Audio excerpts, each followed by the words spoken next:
par la grâce de Dieu, on est heureux d'être ensemble. Et moi, je me réjouis qu'un de ces jours, comme un de ces 4 dimanches, on va pouvoir se revoir, je dirais, dans la chair, si je peux dire, hein. Et je dirais, oublier cette petite parenthèse qu'on a vécue et qui est tellement invraisemblable, mais qui se poursuit là.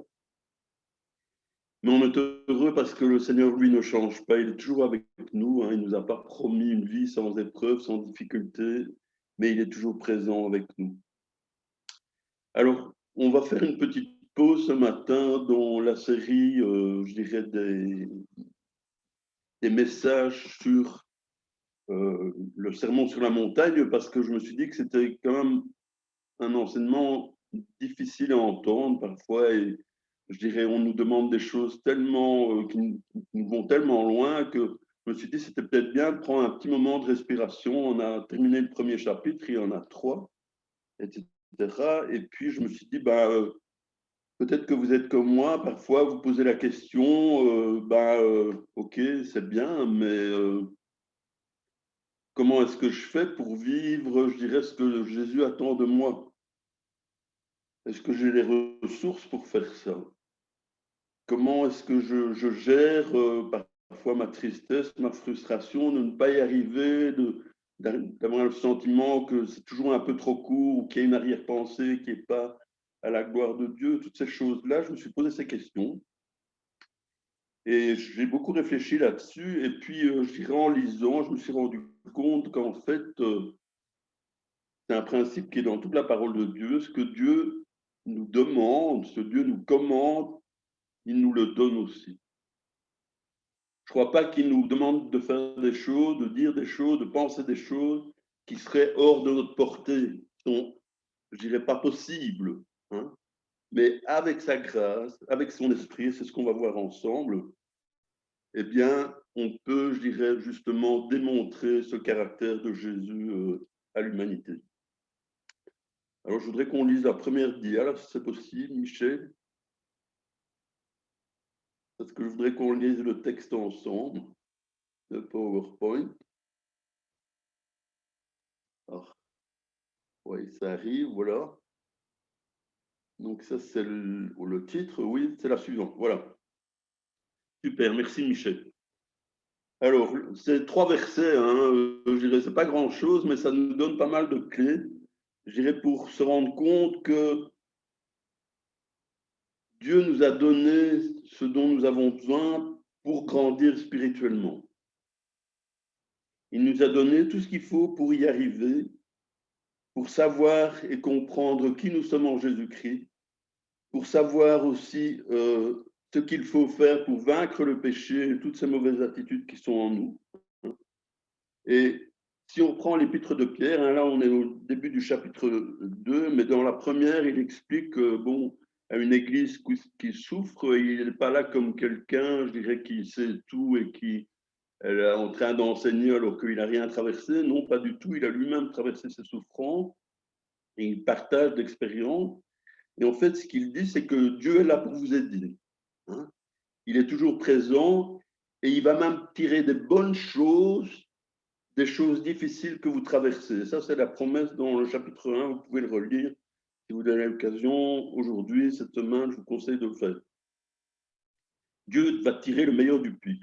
Et puis, il arrive, je dirais, au début de ce chapitre 2, et il dit comme ça, débarrassez-vous donc de toute méchanceté, de toute ruse, de l'hypocrisie, de l'envie, de toute médisance, et comme de nouveau-nés, désirez le lait de la parole. Ainsi, grâce à ceci, vous grandirez pour le salut, au moins si vous avez goûté que le Seigneur est bon. Alors, je ne sais pas si vous vous rendez compte, mais quand Pierre dit ça, débarrassez-vous d'eux, hein, le terme grec qui est là, c'est celui qu'on utilise pour changer de vêtements. En général, je dirais même, surtout dans cette période de pandémie, etc., bon, je travaillais dans un service résidentiel où on met des vêtements comme d'infirmier, etc. Et puis après, quand on a fini son service, on l'enlève, hein, et normalement, ça passe à la lessive. Je suppose que vous faites tout ça, je dirais, avec des vêtements en serre. Mais l'idée de Pierre ici, ce qu'il essaye de nous transmettre par le Saint-Esprit, c'est enlever ces choses. Alors enlever quoi, hein?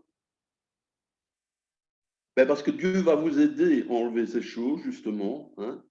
Et pourquoi est-ce qu'il veut qu'on enlève ces choses? Ben, tout simplement parce qu'elles cachent ce qu'il y a en dessous.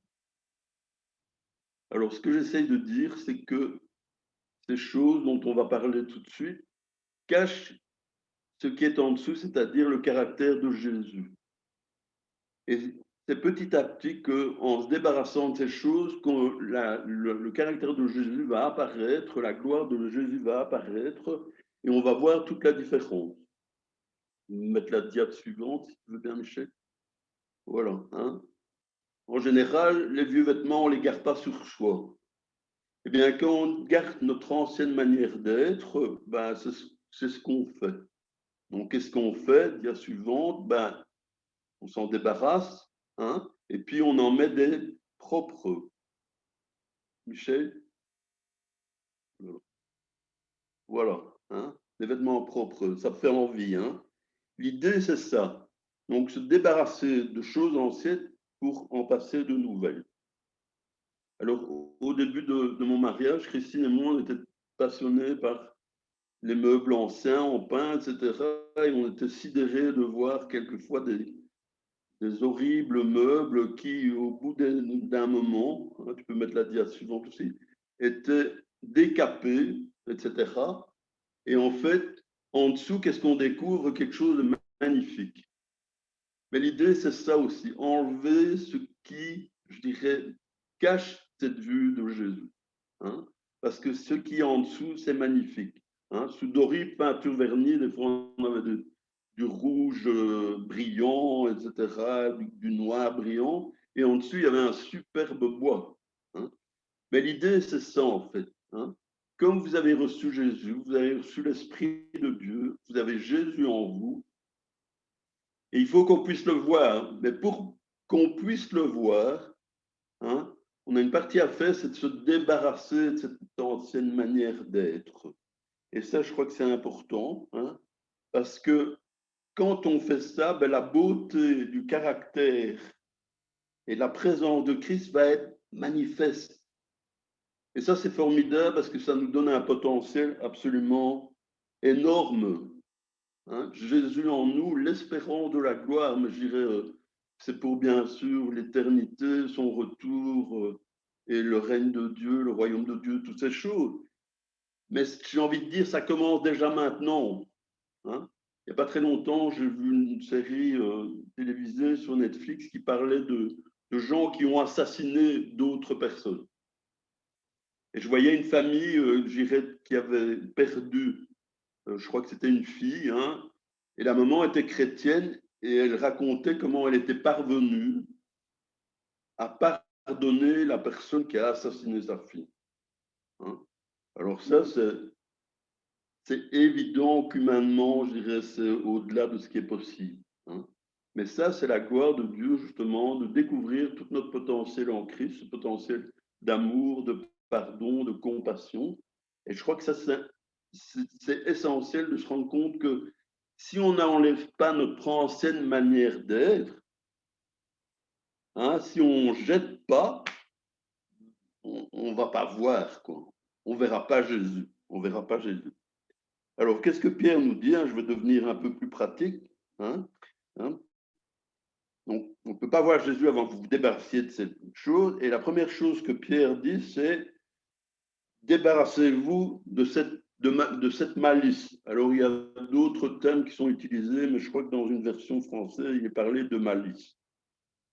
Il nous dit jetez ça, laissez tomber ça. Alors, la malice, c'est quoi? Hein? Ben, c'est être tout simplement mal disposé envers les autres.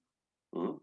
On peut très bien débarquer dans notre famille, chez nos amis, ou je dirais à notre travail en étant vraiment mal disposé envers les autres. Et dès qu'ils font quelque chose de travers, crac, on leur tombe dessus. Bon, si tu peux revenir en arrière, Michel, c'est pas encore celle-là. Et on est prêt, quoi, à créer des difficultés aux gens, hein, ou quoi, tu as dit ça, mais tu n'as pas rendu le rapport à temps, etc. Et ça prend des proportions énormes. Hein. Il y a tout ce qui implique un esprit rancunier, ouais, il m'a fait ça, et du coup, moi, je vais lui faire ça. Un esprit tordu, hein, on est prêt à créer des difficultés aux autres, et je dirais, si ce n'est pas nous qui les créons, on est prêt à les amplifier. Hein. On a déjà tous entendu ça, je dirais, avec les enfants qui se battent. Hein. Vous essayez de les justifier après, qu'est-ce qui se passe? Ils disent quoi? Vous savez tous, hein, vous l'avez déjà tous entendu. Ouais, je l'ai frappé, mais c'est parce qu'il m'a frappé le premier. Ouais, je l'ai poussé, mais c'est lui qui m'a poussé le premier, et ainsi de suite, quoi. Et comme ça, on justifie. Ben, tout ça, c'est de la malice. Et Pierre nous dit, débarrassez-vous de ça. Vous n'avez plus besoin de ça maintenant. Dans votre nouvelle nature, il n'y a pas ça. Jésus, il n'y a pas de malice en lui. Hein. Pierre dit, débarrassez-vous-en. Ça cache le caractère de Jésus en vous. Alors il poursuit en disant, débarrassez-vous de toute fraude, hein, le truc un peu tordu, là, des demi-vérités, des quarts de vérité, des pas de vérité du tout, hein, le mensonge, la tricherie, toutes ces choses-là. Hein. Il nous dit, laissez ça de côté. Alors, je n'ai pas mis de photo d'Abraham Lincoln, mais je vais faire une petite parenthèse en parlant de lui. Vous savez que c'est un des premiers présidents des États-Unis. Et c'est un homme remarquable, c'est lui qui a, je dirais, aboli l'esclavage et toutes ces choses-là. Et il était aussi, en fait, avocat. Et c'est un avocat comme moi, j'aimerais en voir plus souvent. Alors, pourquoi est-ce que je vous dis ça? Hein? Eh bien, parce qu'il était dans ses principes de défendre en justice seulement les gens qui étaient dans leurs droits. Hein? Alors, j'entends déjà hurler plein de gens qui disent « Ouais, mais c'est pas bien et tout, il faut toujours quelqu'un pour défendre, même si… » Bon, hein, laissons ça de côté. Hein. Mais qu'en serait-il si tous les avocats agissaient ainsi? Hein, on pourrait se poser la question. Et un jour, il y a un homme qui s'est présenté à Abraham Lincoln et qui a dit ceci. Hein, il a dit, ben voilà, j'ai cette affaire-là, j'espère m'en tirer en tournant un peu la loi. Et bon. Et en fait, Lincoln lui a répondu ceci, un texto. Vous avez un excellent cas en loi technique, hein, c'est-à-dire vous pouvez passer à travers les mailles du filet, mais un mauvais en justice, c'est-à-dire ce que vous faites est faux, est tordu, n'est pas juste. Hein. Et ça, je ne peux pas l'accepter, donc je ne vais pas vous défendre, parce que si je plaidais votre cas, écoutez bien ce qu'il dit hein, devant le jury, je penserais dans ma tête, Lincoln, tu es un menteur, et je pourrais tellement m'oublier qu'à un moment, bah, je vais le dire, quoi. Donc, je préfère ne pas vous défendre plutôt que d'essayer de le faire en sachant très bien que ce que je dis est faux ou que je suis un menteur. Alors, Pierre nous dit tout ça, ôtez cette fraude, ôtez l'hypocrisie. Hein, l'hypocrisie, ça, c'est… On pourrait faire un message entier là-dessus, même toute une session d'études, parce que c'est tellement vaste. Mais l'hypocrisie, c'est quoi? La prétention, essayer de nous faire passer pour ce qu'on n'est pas. Hein? Alors, je vais vous prendre un exemple dans l'écriture, hein? Un exemple funeste, si je peux dire. Ananias et Saphira, dans le livre des Actes, ils arrivent devant les apôtres et ils prétendent quoi? Avoir tout donné pour Jésus. Hein?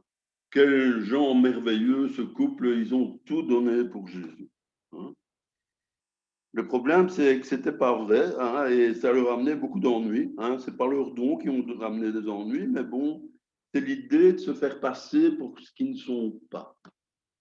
Et quand je vois la sévérité de la punition, je me dis quand même que c'est quelque chose de sérieux aux yeux de Dieu. Ce n'est pas anodin, cette hypocrisie. Hein. Alors, Pierre nous dit ôtez l'hypocrisie, ôtez aussi l'envie. Là, tu peux passer là, il y a suivant. Oui, l'envie. Voilà. Hein.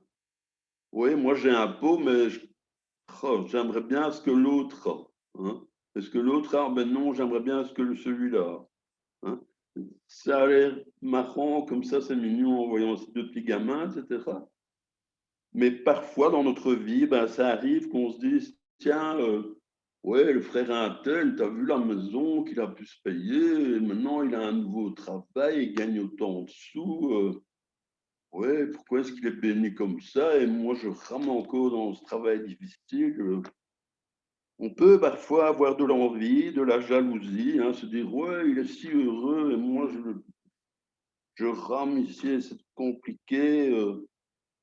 Regarde celui-là comme il a été béni, et moi j'ai ce problème, etc. Et Pierre dit aussi, arrêtez ça, arrêtez ça. Hein. Dieu nous aime, et c'est vrai que la parole dit, et c'est ce qui doit diriger nos cœurs en toutes circonstances, elle dit que Dieu n'a pas de favori, il ne fait pas de favoritisme.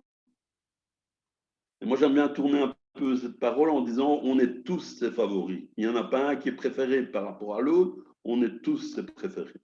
Hein. Donc, on n'a pas besoin d'envier le sort de l'un, de l'autre, etc. Et vous voyez même les apôtres entre eux, c'est ça, hein, qui est le plus grand, et puis après, Pierre qui se demandait ce qu'elle allait devenir de l'apôtre Jean, etc. C'est quelque chose d'humain, mais c'est quelque chose que Jésus nous demande, hein, et Pierre, au travers de cet épître, et surtout le Saint-Esprit, laissez tomber ça. Arrêtez avec ça, ça ne sert à rien, ça ne vous mène à rien, ça ne vous édifie pas. Et si ça ne vous édifie pas, ben c'est que ça ne vient pas de Jésus et ça ne sert à rien, c'est inutile. Ôtez l'envie. Et il va plus loin encore, il dit ôtez la médisance. Vous voyez, le programme est complet. Hein. C'est quoi la médisance? Oui, j'ai entendu qu'un tel, oui, oh, tu te rends compte, et il a pas fait, et ainsi de suite. Hein. On pourrait appeler ça les bons vieux commérages. Il y a quelqu'un qui dit c'est ce qui entre par les deux petits trous des oreilles hein, et ressort par une bouche énorme, élargie. Hein.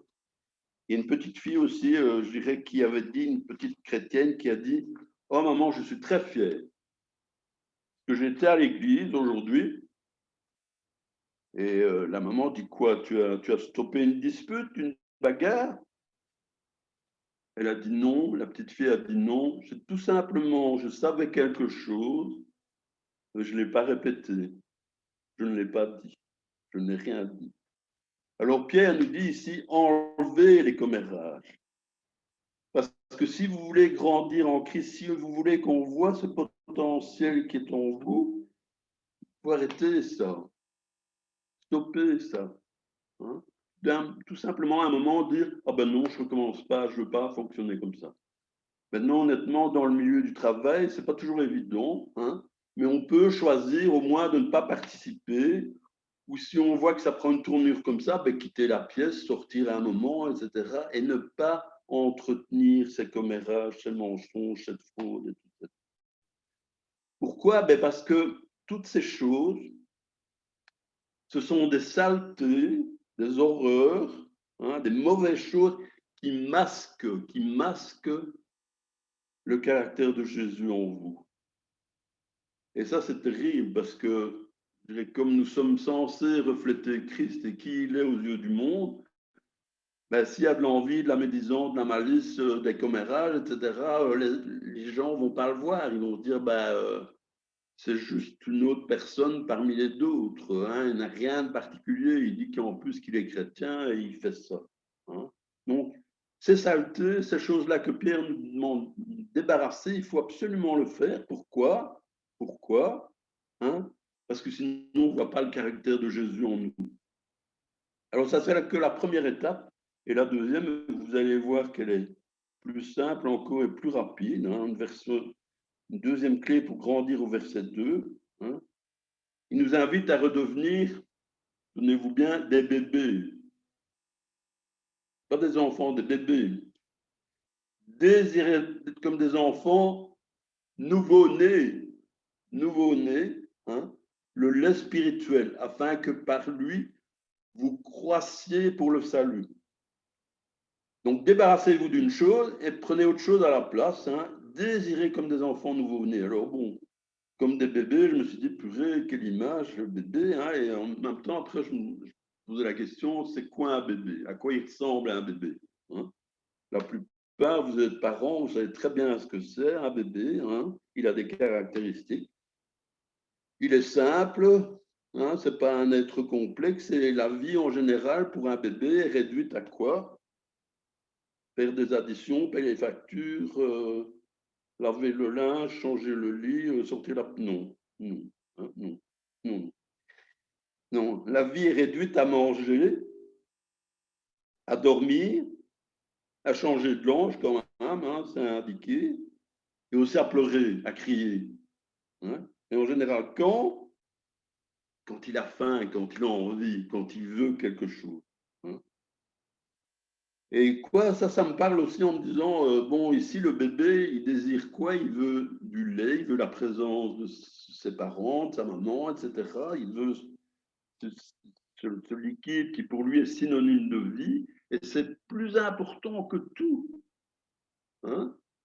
Je dirais, il ne va pas être fâché parce qu'il n'a pas le dernier CD des Enfoirés ou le DVD de machin ou qu'il n'a pas pu sortir du pays à cause du Covid, etc. Non, il est sur les choses essentielles. Et ça me parle parce que ça veut me dire quoi? Ça veut dire c'est quoi l'essentiel dans ma vie? Hein. L'essentiel dans ma vie, c'est priorité au Seigneur. Un bébé est simple. Hein. Il est aussi quoi? Spontané. Donc, comme je l'ai dit, il attire l'attention, il crie après sa maman, hein, et quand il crie parce qu'il a faim, qu'il veut manger, hein, il n'est pas en train de se dire, ouais, maman est occupée, je vais attendre 20 minutes pour lui dire. Hein. Non, il crie tellement son besoin est impérieux. Hein. Il a un besoin, il le fait savoir spontanément, et pour lui, c'est essentiel. Et ça, c'est l'image que Pierre prend, hein, pour dire, ben, on doit être comme des bébés, on doit tellement désirer ce lait spirituel. Alors, c'est quoi le lait spirituel? Je reviendrai tout à l'heure. Hein, c'est la parole de Dieu. Le Seigneur gouverne toute son Église par la parole. Hein, uniquement par la parole. Et si on veut, je dirais, marcher selon Dieu, si on veut faire un service spirituel selon Dieu, on a une règle, une seule, c'est la parole de Dieu. Hein. Tout ce qui est dehors, je dirais, il faut le laisser tomber. C'est la parole, rien que la parole, toute la parole. Et ici, ben, Pierre nous dit, désirez ces choses, que ce soit vraiment quelque chose de vital, d'important pour vous. Hein. Alors, à d'autres passages, vous allez me dire, oui, mais il y a d'autres endroits où il dit, oui, grandissez et tout, et vous devriez maintenant manger de la viande et arrêter de manger, de boire du lait. Hein. Ben non, il n'y a pas de contradiction parce que je dirais, je peux très bien avoir 75 ans et continuer à boire du lait, même si je mange du steak de temps en temps. Hein. Je crois que on n'est jamais un chrétien aussi tellement accompli qu'on peut, je dirais, se passer de la parole de Dieu en disant, mais non, ça va, je connais tout, je sais tout. Non, absolument pas. Au contraire, je crois qu'on se rend compte à quel point on en est dépendant et à quel point c'est important pour nous. Hein. Si on veut croire, hein, croissier, hein, c'est un verbe un peu, je dirais, tarabiscoté dans la langue, là, mais que croissier pour le salut. Alors Pierre ne dit pas croissier pour faire plaisir, pour impressionner les autres, hein, pour le salut. Hein. Alors notre racine, c'est être comme des enfants et grandir pour le salut, pas hors du salut. Pourquoi est-ce qu'il dit ça pour le salut? On peut se poser la question. Mais parce que moi, j'ai entendu parfois des braves frères, des braves sœurs dire, oh, je veux plus de Dieu, je veux des choses plus profondes, plus importantes, quelque chose qui va m'apprendre. Par exemple, je ne sais pas moi, quand est-ce que Jésus va revenir, à quoi est-ce qu'on va reconnaître l'Antéchrist, à combien on sera dans le ciel, toutes ces choses-là. Hein, ils mettent toute leur énergie à sortir de là. Hein, et quelque part, ça ne les édifie pas. Hein, pourquoi? Ben parce que ça, ce n'est pas dans le salut. Hein. Les psychologues disent, hein, je dirais que dans chaque homme, il y a un enfant. Ben, la parole nous dit ici, gardez cet enfant vivant en vous, hein, et qu'il désire ce lait de la parole, ce lait spirituel. Hein. Et hors du salut, il n'y a pas moyen d'avancer. Hein. C'est seulement quand on a Jésus, et je reviendrai encore, parce que ça c'est tellement important, je voudrais garder ça dans la tête à chacun, hein. Quand vous êtes sauvé, vous avez reçu Christ, et quand vous avez Jésus, vous avez tout. Il ne manque rien. Tout est accompli, toute la sagesse de Dieu, toute la sagesse de Dieu se trouve en Jésus. Donc, il n'y a pas besoin d'aller la chercher ailleurs, elle est là, elle est en Jésus. Hein. Et on lira tout à l'heure, peut-être si on a le temps, un petit psaume, le psaume 27, où David exprime bien toutes ces choses. Hein. Vous savez qu'en Afrique, je dirais, ben, il y a des gens, parfois, ils sont tellement éloignés même de l'eau potable qu'ils doivent faire des kilomètres et des kilomètres pour aller chercher à boire, parce que c'est vital pour eux. Hein. S'ils n'y vont pas, ben, à un moment, ils n'auront plus d'eau, et puis il faut de l'eau, il faut de la nourriture, et donc on doit, entre guillemets, remuer ses fesses, aller les chercher. Hein. Mais Pierre nous dit ici, désirez, ayez cette envie, cette faim que Dieu veut vous donner. Hein. Ce lait spirituel. Hein. Et ça, je crois que c'est vraiment extrêmement important, parce que ce désir pour la parole de Dieu ne doit pas diminuer quand on croit en Jésus, quand on grandit en Jésus, hein, parce que le besoin, il est toujours là. Il est toujours là. Hein. Et Pierre nous dit, ben ça va vous nourrir, ça va vous stimuler, ça va vous faire grandir, hein, et vous avez ce qu'il faut, vous avez tout ce qu'il faut pour grandir, puisque quoi? Puisque Jésus est en vous.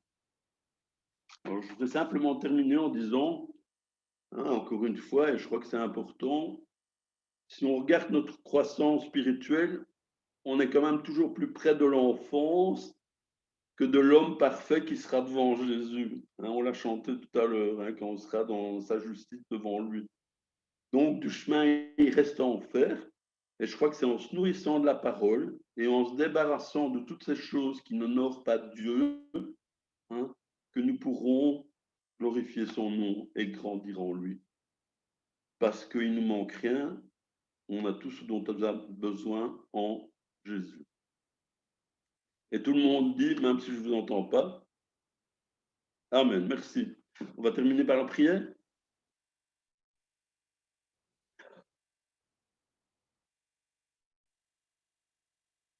Seigneur, merci parce que tu es le Tout-Puissant, tu es le Créateur du ciel et de la terre. La Bible dit que les cieux des cieux ne peuvent pas te contenir. Mais je te remercie parce que tu es aussi un Dieu de près, tellement intéressé par les petites choses de notre vie, les petites attitudes que nous avons, Seigneur. Et mon désir, Seigneur, vraiment, c'est que chacun d'entre nous puissions recevoir de toi au travers de ta parole, Seigneur, que nous puissions grandir en toi. Et petit à petit, Seigneur, pas nécessairement d'une manière éclatante et tout d'un coup, tout à fait, Seigneur, mais petit à petit nous débarrasser de toutes ces choses qui cachent le caractère de Jésus en nous, Seigneur. Je demande vraiment que Jésus puisse être apparent dans nos vies, dans notre manière d'être, de parler, de penser, de réagir, Seigneur, et qu'en toute chose, ton grand, ton merveilleux nom soit glorifié. Au nom de Jésus. Amen.